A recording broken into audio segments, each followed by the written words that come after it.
not that long ago, a couple of weeks ago, in this very studio, in that very chair, sat Richard Dawkins, and he argued that... I wish I'd been here.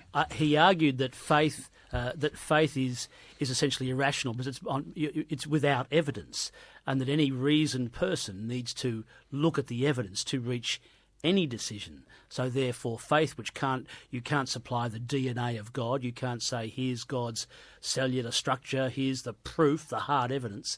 That's why he's arguing that it's a delusion. It's a psychiatric issue for you, that there is no proof, you have no evidence, God doesn't show up. Well, I think there's so many fallacies in there, I'm not quite sure where to begin, but well, his point was that faith is based on a lack of evidence, and how can you sustain that and be intellectual? Well, my whole book lays out the evidence. It's a question of what interpretation one places on that evidence. I don't think I disagree with Richard Dawkins about much of the scientific fact or the best theories that we currently have. It's what significance you place upon it. I mean, I see evidence for God in evolution, and I try to explain why in the book. That in itself seems to me to be a process that is so finely balanced and so delicate, and as Dawkins himself says, so full of grandeur that it points towards some higher intelligence.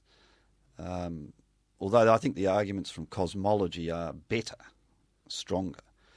I mean, as I said earlier, Dawkins doesn't disagree that there is this Goldilocks enigma. That's the fact of the matter. Our universe is set up with every appearance of design for life.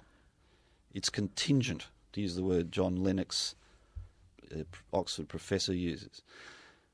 Now, what's the explanation?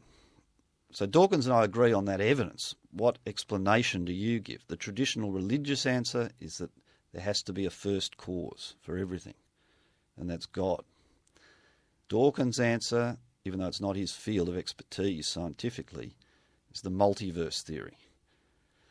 Now, there's no more evidence for the existence of other universes, evidence in an empirical sense, than there is evidence for God. He's taking just as much of a leap of faith in saying there are gazillions of other universes as I am in saying that there's a God. Except I'd say I'm taking a much smaller leap of faith, because my faith is grounded not just in science, but in the life, death, and resurrection of Jesus, and the example he set for all of us.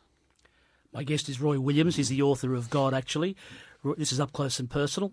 My name's Steve Austin. It's 612 ABC Brisbane, ABC Local Radio Queensland, ABC Digital, and the World Wide Web. Why couldn't it have just simply be that we've evolved beyond belief? It's often said that places like England, Richard Dawkins' home country, is now a post-Christian world, that historically at least it had sort of Christian growth and developmental changes, and it almost created England as we know it today, and very similar with Australia, and you could argue to a certain extent with the United States. But why couldn't we simply evolve beyond that? That was nice, culturally it was nice, it worked on the whole, but now we've grown up and we've evolved beyond that point. We're post-Christian, we're children of the Enlightenment, and we're standing on our own intellectual basis. I think, therefore I am.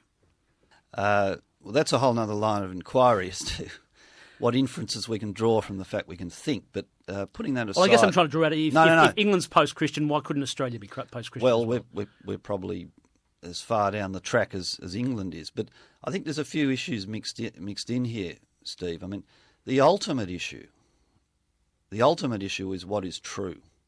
The ultimate issue is not whether Christianity or any religion is a good or a bad thing for society, or whether people think we're too mature for it now. The ultimate issue is there a God or isn't there? And that will always be the issue. The other part of your question is, why is religion on the wane in places like Australia and England? My personal view is that the main reason is, particularly in the last 50 or 60 years, extraordinary affluence, unparalleled in the history of humanity. And that sort of prosperity breeds complacency. I think the cult of science has been another factor. But interestingly, the United States, for all its faults, seems to go against all of these trends. It's both the most affluent nation on earth and one of the most religious. And that is and has a clearer separation of church and state than say, England. So the United States is a paradox, which I'm still sort of trying to come to grips with. I'm fascinated by America, sort of love it and loathe it in equal measure.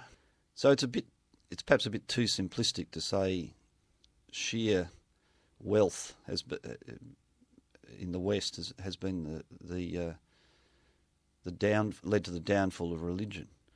So do you think there should be there's an argument for cultural literacy? In other words, yes, that Australia's sort of cultural historical yes, lineage or progeny should be at some form studied. Yes. In fact, to his credit, even people like Dawkins say this, that at the very least you can't understand the history of the West, let alone the current situation in the United States. You can't understand politics in the United States unless you know at least the basics of Christianity, because Christianity is central to almost everything in terms of the history of the world in the last 2,000 years. Well, this is partly why I've got you in at this time. We're a couple of days out of Easter, away from Easter. Give me the basics. What does it matter? This bloke Christ was just a dead Jew on a cross, hung by an Imperial Roman army. Who cares? Why should it matter in 2010 here in Australia? Well, because if it really happened, by far the most important event in human history. Well, we know from historians like Tacitus and Josephus that it happened. Well, we know absolutely beyond question that that within weeks of the crucifixion, there were people, the apostles, preaching the message that the man they had known as Jesus of Nazareth was alive again. And the Gospels record about 15 separate appearances to just over 500 people. Now, from those initial reports and the first attempts at public preaching in Jerusalem about 6 or 7 weeks later, the Christian church began. And it's an unavoidable fact that the Christian church is here and that it has had now billions of adherents for 2,000 years. Now, they're the sort of unimpeachable facts. The question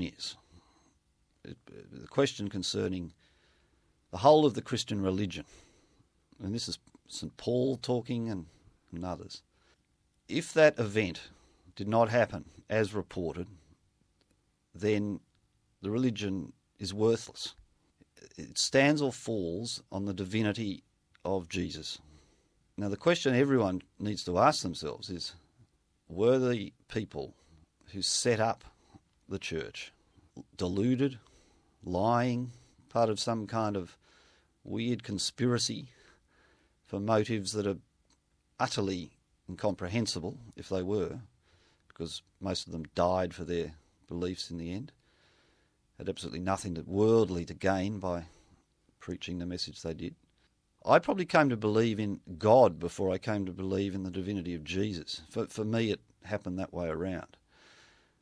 But the more I came to read about the history of the early church, the Gospels, and the book of Acts, which is a key read, the account given by the people at the time is the only account that is even vaguely credible.